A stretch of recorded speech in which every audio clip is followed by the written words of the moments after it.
సిటీలోని Madhuranagar police station పరిధిలో దారుణం జరిగింది. ఇంజనీర్స్ కాలనీలో ఫ్రిడ్జ్ రెసిడెన్సీలో సాఫ్ట్వేర్ ఫ్యాకల్టీని దారుణంగా హత్య చేశారు దుండగులు. ఘటనా స్థలానికి చేరుకుని కేసు నమోదు చేశారు పోలీసులు. సాయంత్రం 4 గంటల సమయంలో మృతుడు రవికుమార్ భార్య బయటకు వెళ్లింది. మళ్లీ తిరిగి 5 గంటల సమయంలో ఇంటికి వచ్చేసరికి విగతజీవిగా పడి ఉన్నాడు రవికుమార్. గత ఏడాదిన్నరగా ఫ్రిడ్జ్ రెసిడెన్సీలోనే అద్దె ఇంట్లో ఉంటున్నారు రవికుమార్, అతని భార్య.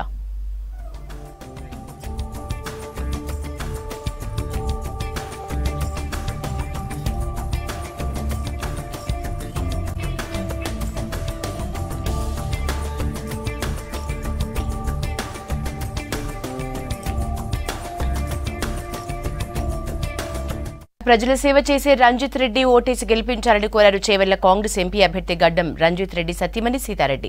పార్లమెంట్ ఎన్నికల్లో భాగంగా చేవెళ్ల ఎంపీగా పోటీ చేస్తున్న రంజిత్ రెడ్డికి మద్దతుగా సీతారెడ్డి ప్రచారం నిర్వహించారు. కాంగ్రెస్ పార్టీకి ఓటు వేసి రంజిత్ రెడ్డిని భారీ మెజారిటీతో గెలిపించాలని కోరారు. నేను రంజిత్ రెడ్డి గారి గురించి నేను ఎప్పుడు చెప్పని 2 విషయాలు మీకు చెప్తున్నాను. 5 సంవత్సరాల క్రితం ఆయన్ని మీరు ఎన్నుకున్నప్పుడు ఆయన ఎప్పుడు ఒకటే చెప్పిండు, నేను ప్రజల్లోనే ఉంటాను, అందరికీ అందుబాటులోనే ఉంటాను. అదే మాటతోటి ఈ 5 సంవత్సరాలు ఎంత కష్టం వచ్చినా కోవిడ్ లో గానీ, కోవిడ్ తర్వాత కోవిడ్ లో ఎంతో మందికి ఎన్నో రకాలుగా తోచినంత ఎంత వరకు మా చేయి పోయిందో అక్కడ దాకా మేము సాయం చేసుకుంటూనే పోయినాం. మరి మీ కష్టాలలో ఆయన ఉండాలి కదా, మీరు పిలిచినప్పుడు ఆయన రావాలి కదా. ఆయన ఎప్పుడు ఎవరికి ఏ అవసరం ఉన్నా కూడా వాళ్ళకి ఆ సహాయం చేయటం.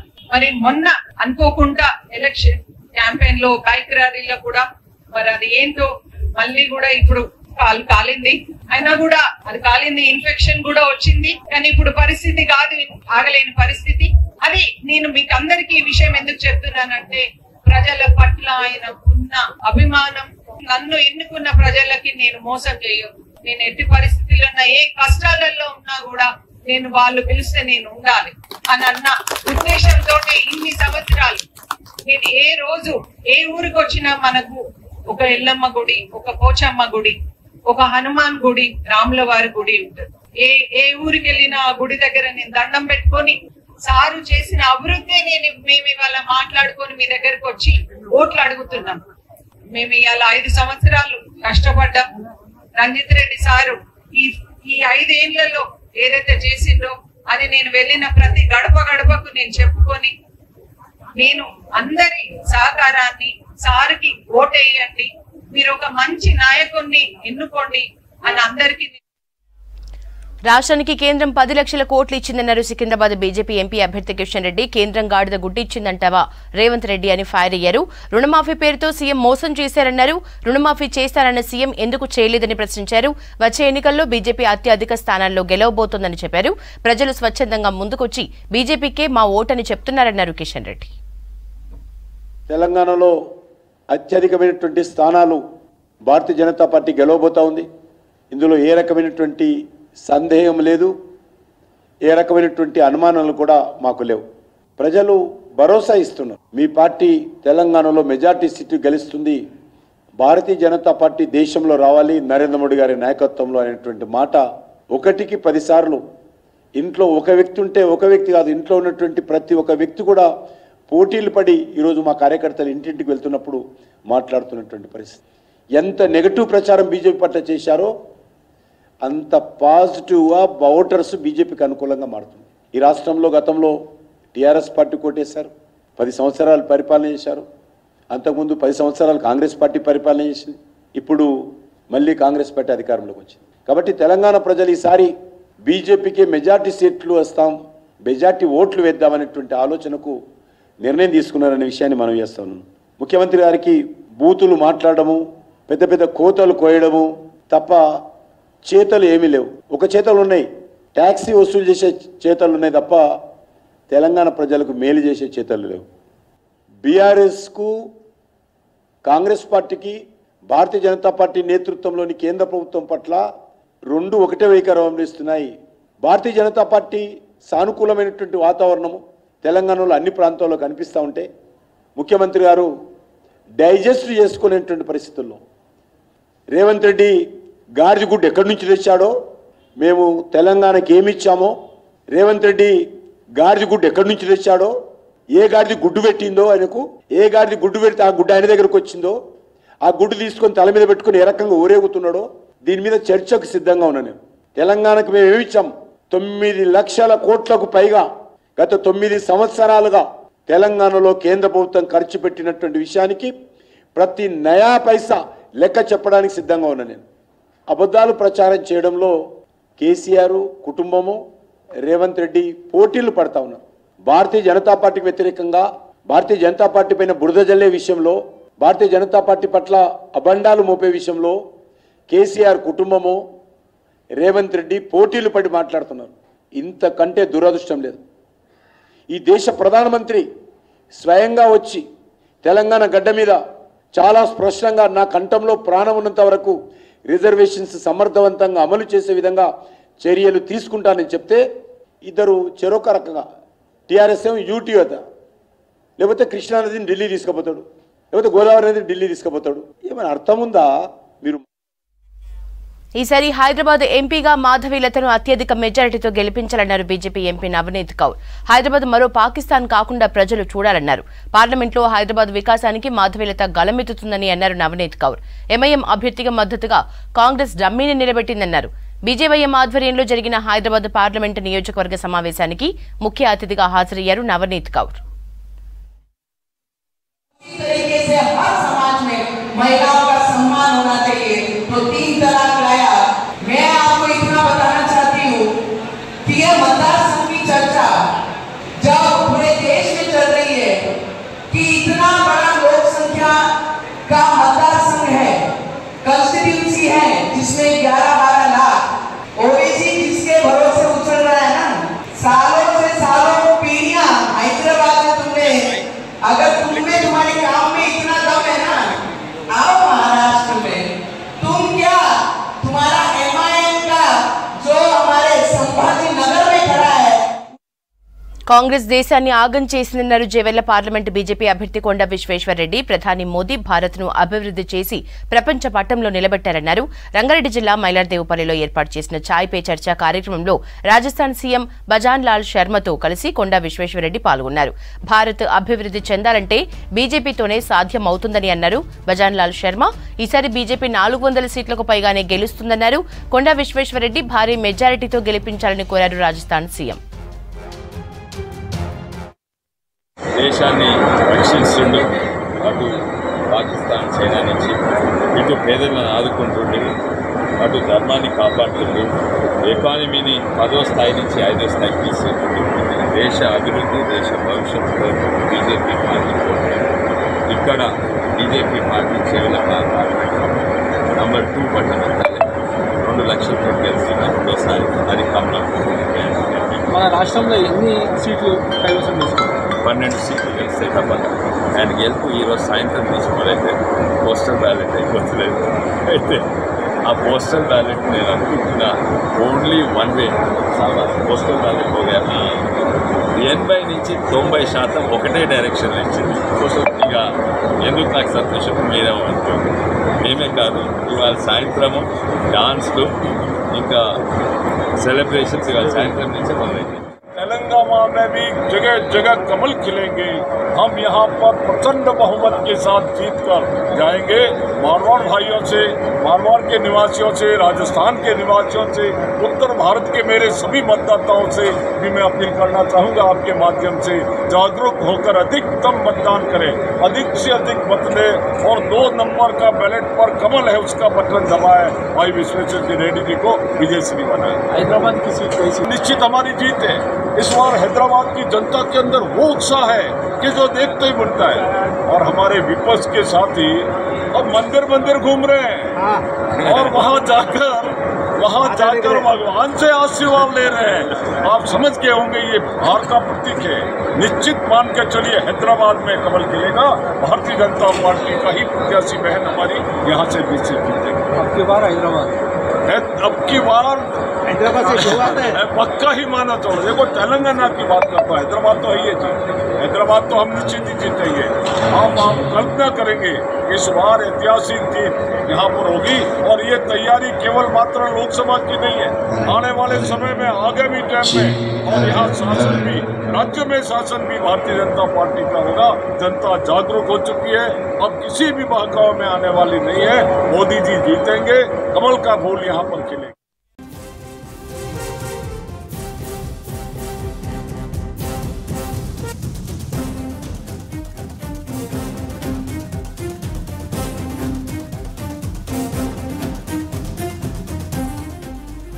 హైదరాబాద్ ఉప్పల్ స్టేడియం వేదికగా జరుగుతున్న ఐపీఎల్లో లక్నో సూపర్ గెయిన్స్ పై 10 వికెట్ల తేడాతో ఘన విజయం సాధించింది సన్ రైజర్స్ హైదరాబాద్.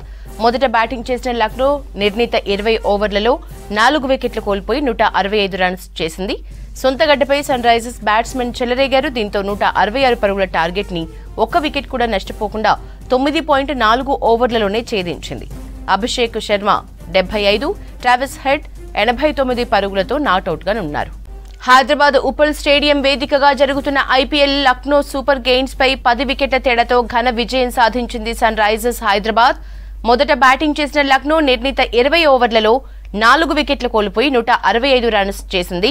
సొంత గడ్డపై సన్ రైజర్స్ బ్యాట్స్మెన్ చెలరేగారు. దీంతో 166 పరుగుల టార్గెట్ ని ఒక్క వికెట్ నష్టపోకుండా 9.4 ఓవర్లలో ఛేదించింది. అభిషేక్ శర్మ 75, ట్రావిస్ హెడ్ 89 పరుగులతో నాట్అవుట్ గా ఉన్నారు.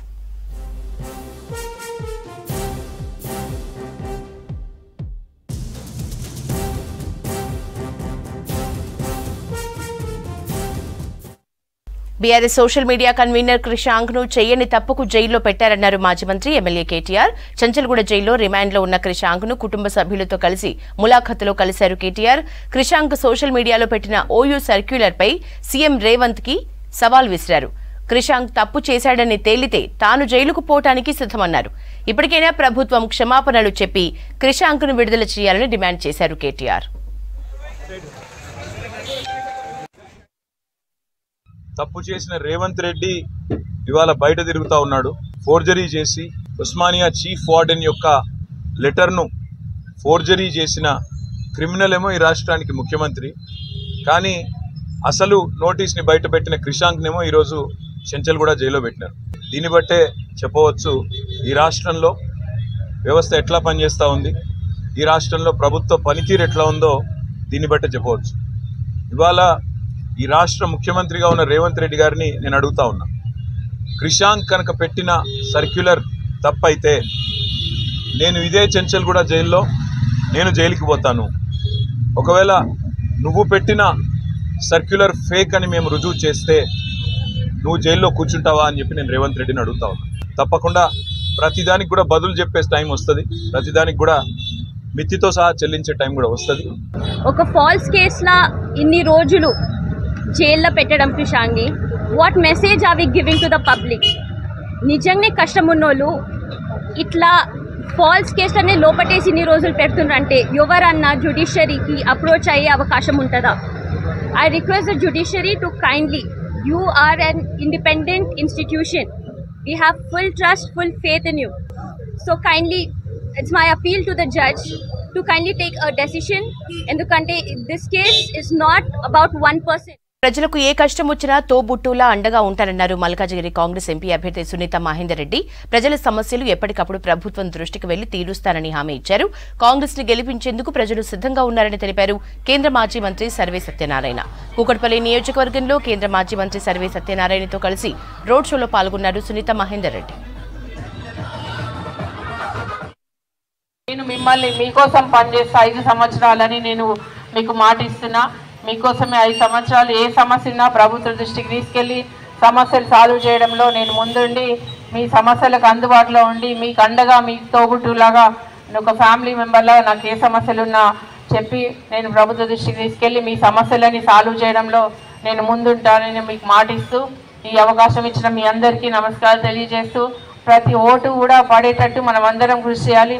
ఎవరన్నా ఓటు వేయకపోతే మనమే మన వెహికల్లో వెళ్ళి లేకపోతే ఆటో మాట్లాడుకొని వెళ్ళి ఓటు వేయించే బాధ్యత ప్రతి ఒక్క పౌరుంది. కాబట్టి దయచేసి ఓటు మాత్రం వృధా పోనీయకుండా అందరూ ఓటేసేటట్టు బాధ్యతగా మీరు అందరూ పనిచేయాలి. మీరు కేవలం తిరగనీకి వచ్చిండ్రు, లేకపోతే ఏదో మీటింగ్లో పార్టిసిపేట్ కానీ విననీకి చూడనీకి వచ్చిండ్రు అనే మాట కాదు. మీరందరూ కష్టపడుతున్నారు, మీరందరూ గెలిపిస్తారు. తప్పకుండా ఆమె గెలుస్తుంది, ఎంపీ అయిపోయినట్లే. నేను గతంలో ఇక్కడ 10 సంవత్సరాలు ఎంపీగా పనిచేసిన. 2004లో ఉంటే 2009 నుండి 14 వరకు కేంద్రంలో మంత్రిగా కూడా ఉంటుంది. మరి అన్ని బస్తీలలో మరి అనేకమైన డెవలప్మెంటల్ కార్యక్రమాలు నేను చేపట్టిన. రోడ్లు వేపించడం కానీ, డ్రైనేజ్ వసతి కానీ, మంచినీటి వసతి కానీ, హైమాస్ లైట్లు వేపించడం కానీ, సెంట్రల్ లైటింగ్ సిస్టమ్ వేపించడం కానీ, వీధి దీపాలు, రేషన్ కార్డ్స్. ఇప్పుడు పేదవాళ్ళకు దేశవ్యాప్తంగా జరుగుతున్న లోక్సభ ఎన్నికల్లో ఇండియా కూటమికి బీసీల మద్దతు ఉంటుందన్నారు బీసీ సంక్షేమ సంఘం జాతీయ అధ్యక్షుడు జార్జుల శ్రీనివాస్ గౌడ్. ఏ కూటమి అధికారంలోకి వస్తే 70 కోట్ల మంది బీసీల డిమాండ్లు, ఆకాంక్షలు నెరవేరుతాయో ఆ కూటమికే సపోర్ట్ చేస్తామన్నారు. ఎన్డీఏ సర్కార్ బీసీలకు ఒరగబెట్టిందేమీ లేదన్నారు. బీసీ సంక్షేమ సంఘం ఆధ్వర్యంలో హైదరాబాద్ లక్డీ కపుల్లో బీసీ గుల ఖనన చేయకపోతే వచ్చే నష్టంపై రౌండ్ టేబుల్ సమావేశం నిర్వహించారు. కార్యక్రమానికి ముఖ్య అతిథిగా జస్టిస్ ఈశ్వరయ్య పాల్గొన్నారు. కాంగ్రెస్ పార్టీనే కాదు, ఇండియా కూటమి మేము అండగా ఉంటుందని చెప్పి ఆ రోజు స్పష్టంగా రాహుల్ గాంధీ గారు హామీ ఇవ్వడం జరిగింది.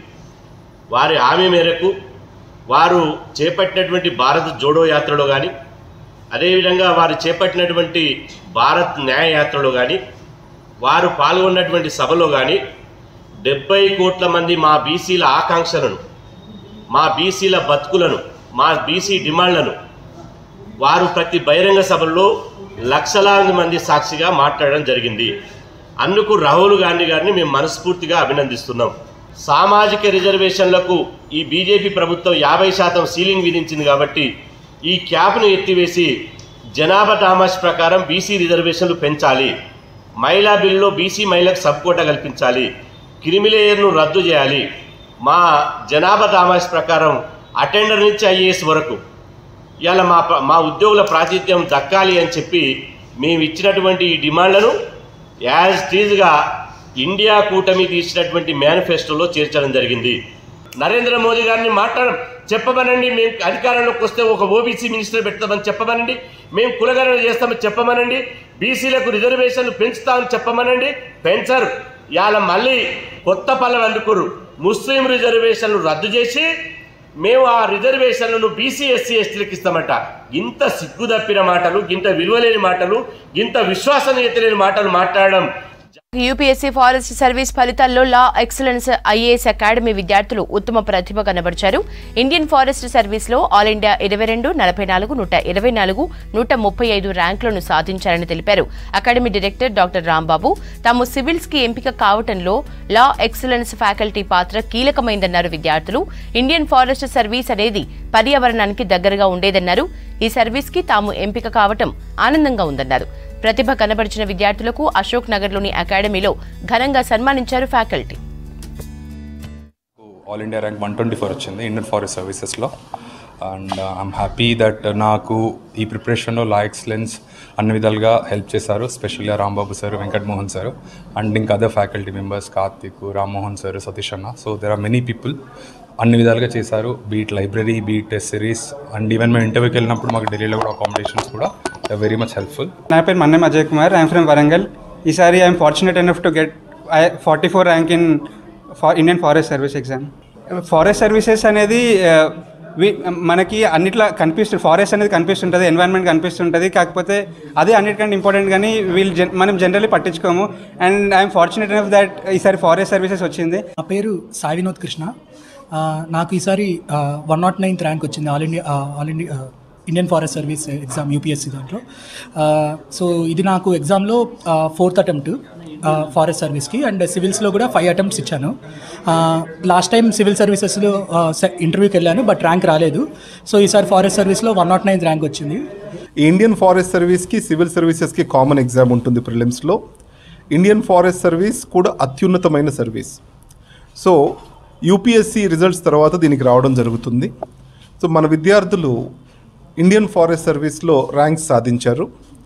ఈ క్రమంలో ఏపీ టాపర్ భార్గవ్, సో ఈ 5 ర్యాంక్స్ వచ్చారు, అందరూ ఇక్కడే ఉన్నారు మీతో పాటు. ఒకటి చెప్పాలనుకుంటుంది ఏంటి అంటే, ప్రతి స్టూడెంట్ కూడా కన్సిస్టెంట్గా చదివితే సివిల్ సర్వీసెస్ సాధించడం డిఫికల్ట్ కాదు. అంటే ఎగ్జామ్ని పూర్తిగా క్షుణ్ణంగా అర్థం చేసుకొని సింపుల్గా దీన్ని ఎలా ట్యాకిల్ చేయాలి, ఎఫెక్టివ్గా ఎలా ట్యాకిల్ చేయాలి, స్ట్రాటజీ ఏంటి, ఇంట్రోస్పెక్ట్ చేసుకొని చేయగలిగితే సివిల్స్లో సక్సెస్ సాధ్యమే. రెండో విషయం గుర్తుపెట్టుకోండి, అంటే కన్సిస్టెన్సీ అనేది మాత్రమే దీంట్లో సక్సెస్ కారణం. అండ్ రెండోది, ఎక్కువ మెటీరియల్ చదవడం కాదు, ఉన్న మెటీరియల్ని ఎఫెక్టివ్గా చదివి దాని నుంచి ఆన్సర్ రాయగలగాలి. సో ఈ స్కిల్స్ పెంపొందించుకోండి. నెక్స్ట్ 2-3 ఇయర్స్లో ఐఐటీస్లో అయితే మనం ఎలా 25% రిజల్ట్స్ సాధిస్తున్నామో తెలుగు స్టేట్స్ నుంచి, అలానే సివిల్స్లో కూడా